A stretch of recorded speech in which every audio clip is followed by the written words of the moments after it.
Satgas Nemangkawi tak dibatasi tenggat. Polri menyebut tak ada batas waktu bagi Satuan Tugas atau Satgas Nemangkawi untuk memburu kelompok kriminal bersenjata atau KKB Papua. Satgas disebut berupaya maksimal menumpas kelompok teroris itu. Yang jelas berusaha terus TNI Polri di sana dan instansi lainnya menyelesaikan masalah di Papua yang tentunya ingin menciptakan tanah Papua yang aman dan damai. Ujar Karopenmas Divisi Humas Polri Brigjen Rusdi Hartono di Gedung Humas Polri Jakarta pada Senin hari ini.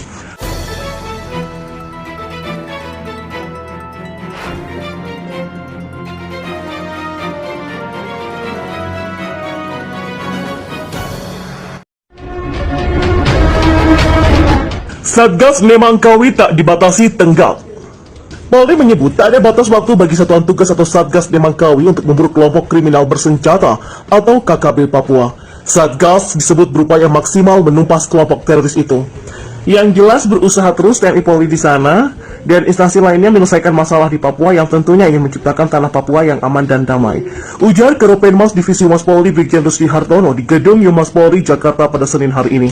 Di sisi lain, Polri juga belum berencana menambah personel di Papua, dan menurut Rusdi, personel gabungan Satgas Nemangkawi masih mumpuni untuk membasmi KKB Papua. Dia enggan membeberkan alasan tak menambah personel. Itu rahasia perusahaan. Kalau bicara jumlah personel, ada hal-hal yang perlu diketahui, ada juga nggak yang harus dikasih tahu karena menyangkut masalah teknis, kata Rusdi. Satgas Nemangkawi berupaya maksimal menciptakan kedamaian di bumi Cendrawasih, termasuk melindungi warga asli Papua maupun pendatang dari ancaman KKB. Seperti diketahui, kelompok kriminal bersenjata atau biasa yang dikenal dengan KKB di Papua hingga kini masih menjadi momok yang menakutkan bagi masyarakat bumi Cendrawasih. Mereka sering melakukan penyerangan hingga tega bunuh teman satu sukunya sendiri, dan hal itu membuat KKB semakin ditakuti warga sipil. Pasca maraknya yang terletak di Yuguru, Duga, Papua berhasil dikuasai TNI Polri dan KKB, ditetapkan pemerintah menjadi teroris, membuat Egyanus Kagoya merasa geram. Baru-baru ini pada tanggal 30 April 2021, ia juga kembali memposting di akun Facebook miliknya, @brigjen_Egyanus_Kagoya. Di postingan tersebut ia menuliskan kata-kata seolah kembali menantang aparat TNI dan Polri yang saat ini masih mencoba menangkap para anggota KKB dalam keadaan hidup ataupun meninggal dunia.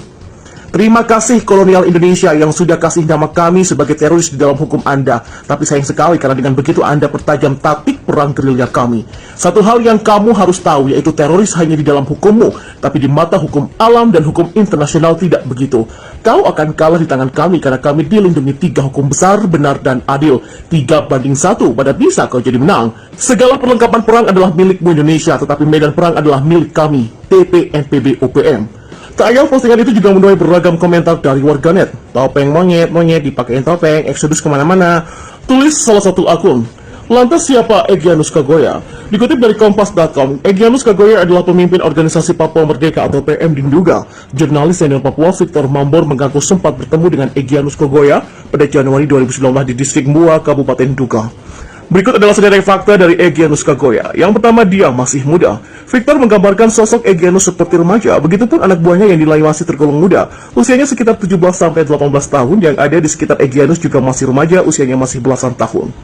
Yang kedua, ayahnya juga tokoh OPM. Dari informasi yang ia dapat, Victor menyebut ayah Egyanus bernama Silas Kagoya yang juga merupakan salah satu tokoh OPM, namun kini ayahnya sudah meninggal.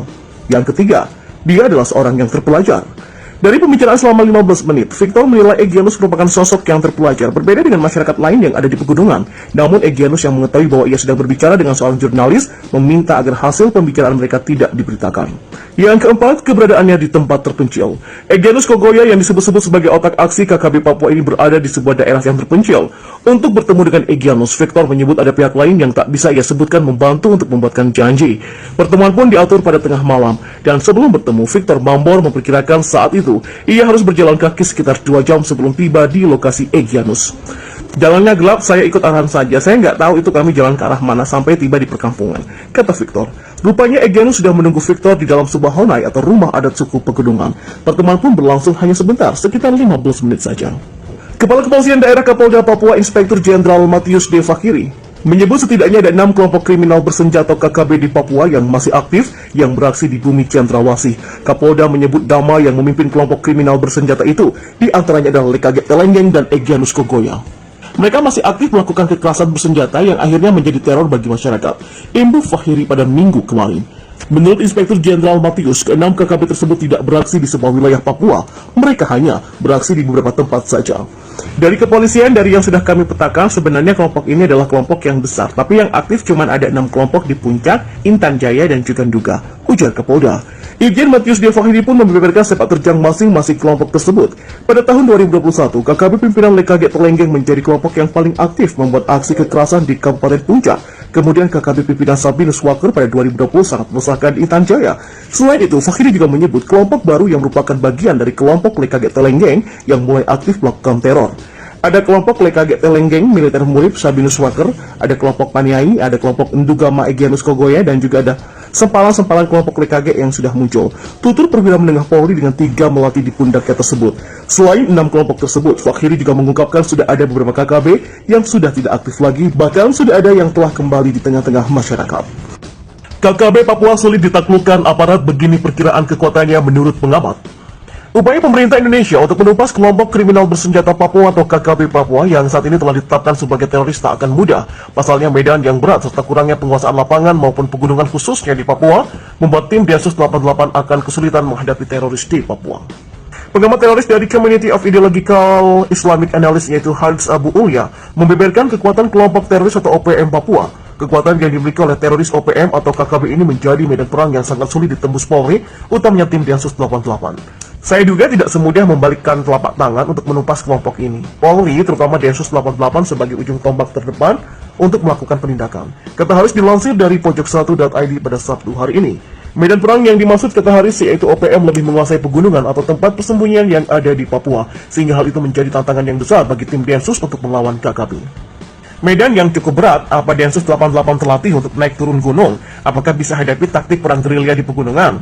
Teroris OPM itu sudah menahun dan mereka membaur dengan masyarakat juga. Kalau nggak hati-hati, eksesnya teroris OPM ini bisa mengobarkan perlawanan melawan aparat dengan dukungan luas masyarakat, kata Haris. Seperti diketahui, Menko Polhukam Mahfud MD menyebutkan bahwa pemerintah kini telah resmi mengkategorikan kegiatan OPM bersenjata sebagai teroris. Dia pun langsung meminta aparat TNI Polri untuk menindak tegas kelompok itu. Kata dia, tidak sedikit korban juga berasal dari warga sipil Papua.